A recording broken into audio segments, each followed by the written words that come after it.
because you don't know which way to go. So you just settle for where you at. The devil is a lie. The Bible says that God, amen, commanded the people together. He told them, go to God. He said, prepare yourself victuals. He said, you better eat and take food with you, because we finna bounce, we finna leave here. There's some stuff, amen, the enemy is setting with our possession. So the enemy has got to go with before. The enemy cannot leave. The enemy cannot give anything up if you don't go take it. That's right. How you gonna get it?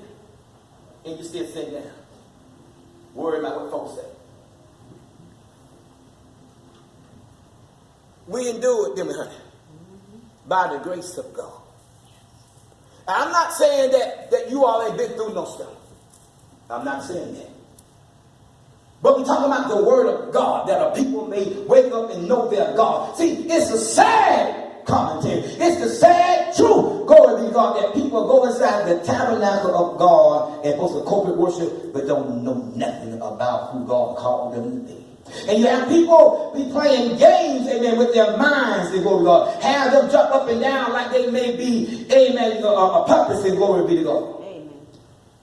Bible says, get to know them that labor among you.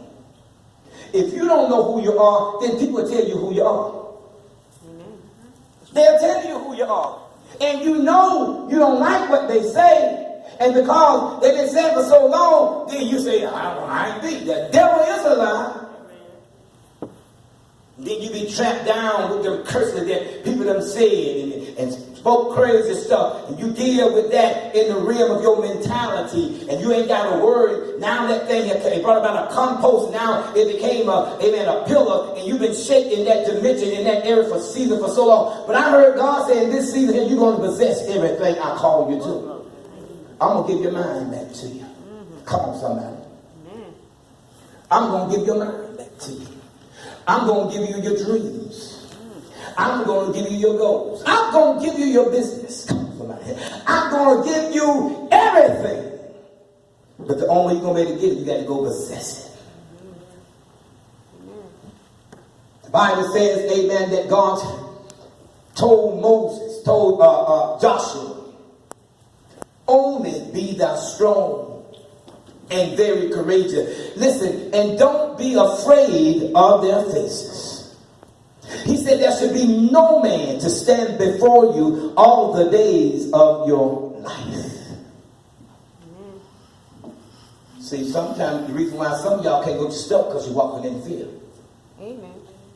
You know, that's the scripture in the Bible too, that God has not given me the spirit of fear. He gave me the spirit of power, love, and then I'm going to sound out what you're working with. Come on, talk to me. But what you working with? What's going on up here that stop you, amen, from going there?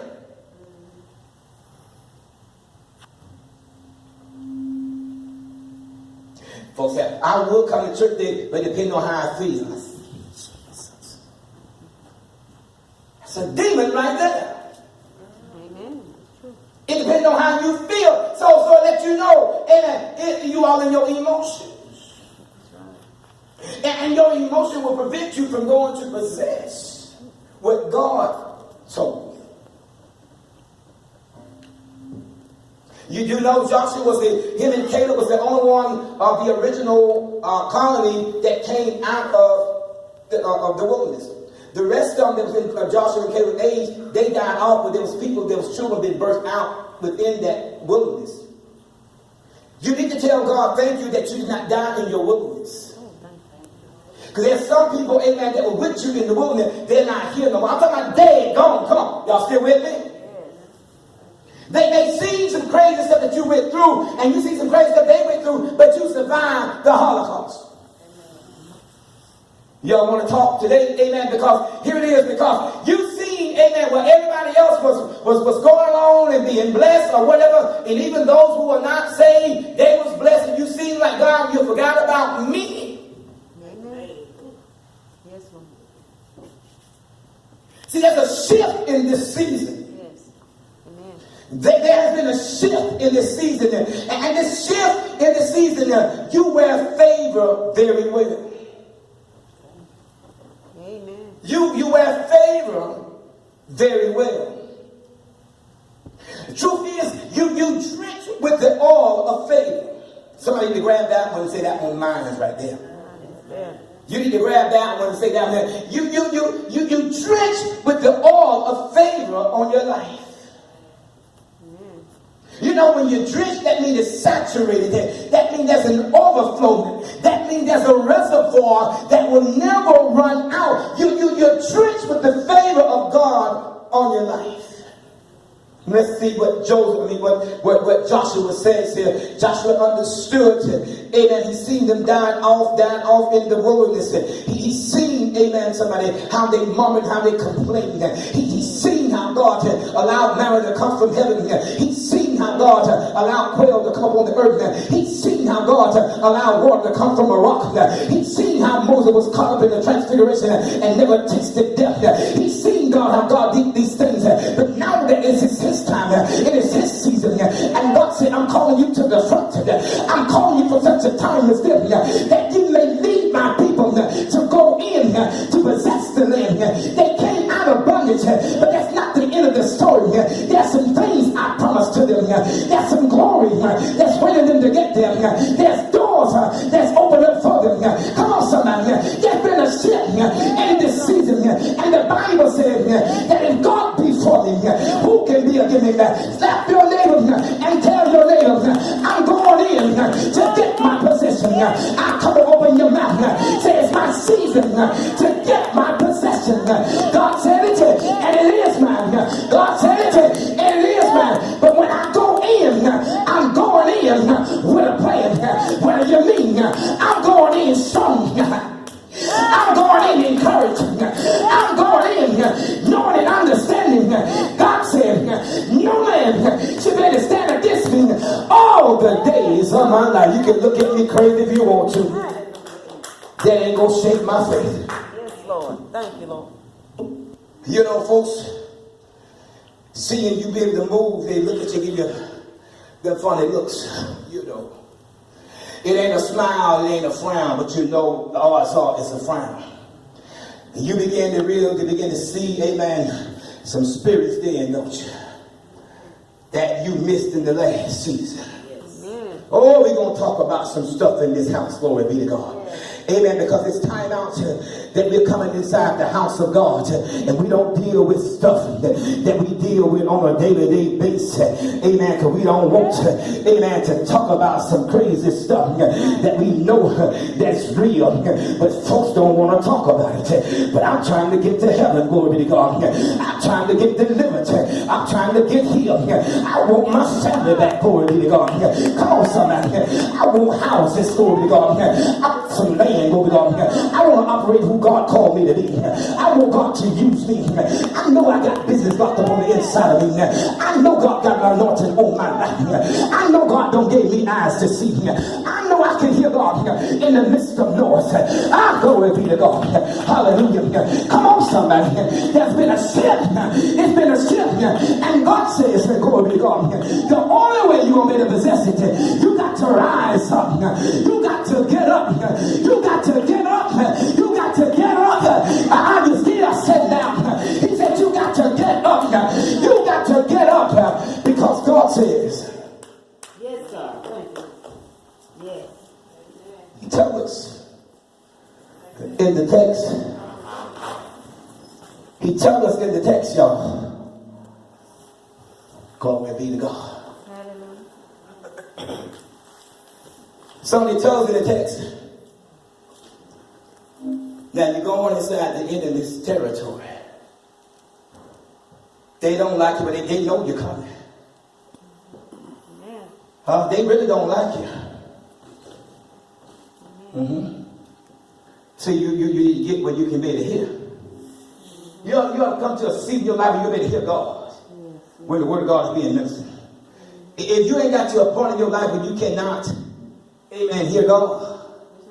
You can sit in the church all day long, but you ain't heard God. And then there's another thing too. You can hear God and don't do nothing about it. You still sitting still. And so you complain. Ain't nothing like a whining Christian. Every time they cry. Come on. Listen, God has told us that we should take dominion. It's a kingdom takeover. not tradition and religion. It is a kingdom takeover. Crawford, it's a kingdom takeover. Can I prophesy to you? Because there's an anointing on your life. You better hear me. That the enemy is trying to sabotage you. But you got enough word on the inside of you, catch it, to rise up and go to your possession. That's what you got to do. Yes. I don't care what they say. It really don't make a difference what they say. Amen. It don't make no difference what they say. Amen. So let them talk. Amen. You need your enemies. Huh? God will teach you through the channels of your enemies. Amen. If you're teachable. But if you're not, amen, been weaned from the bottom, you'll be worried. Now here it is. We can't control what nobody says. That's right. Ain't any of you mad and you did that when you were 6. And you 60 and you, something wrong? Come on here. You whine. Everybody, you whine, you hollering, you scream. Because they made you mad. You want everybody to know they made you mad. Eat their grow up. Oh, you get hysterical. You want to fight. Because somebody made you mad. You want to slap people. But they made you mad. And that was the fiery dart that the enemy sent to you. And also, too, it was a pop quiz for you from God. That he can prune you in that season. Because if you never get healed, delivered from it, that thing is there to stop you from possessing what you know is true about God and what God had promised you. And you know you have what it takes. And the truth is, you see yourself operating in it, don't you? But have you possessed it yet? Now that's where we got to be real. Amen, President. So good to see you this morning. See, Mother, that's what's real when we see it, but have we possessed it yet? You saw it, and you possessed it. That ain't all. Because she got a keen ear. God got great things for you. But you cannot allow the spirit of contamination to stop you. I'm going to leave that alone. You know, there can be a spirit of contamination to hinder you from walking. Because certain medicine you take, amen. Well, if it wasn't your medicine, but you say, I don't feel going to take somebody else's medicine, then you say, oh, that wasn't for me. Because it was not prescribed to you. Am I talking to some real people here? Amen. Say, you know, enough is enough. Yes. I'm not the one here to be hooping and hollering, but to bring things, amen, in perspective, go to God, that all of us can relate, because this is a buffet, right? And God's not going to look over you for somebody else, but we mention the word of God, all of us, amen, can be find ourselves being coherent. Right? Right? Here it is. You know, communication is okay. Nothing's wrong with that. But what is so profound is what?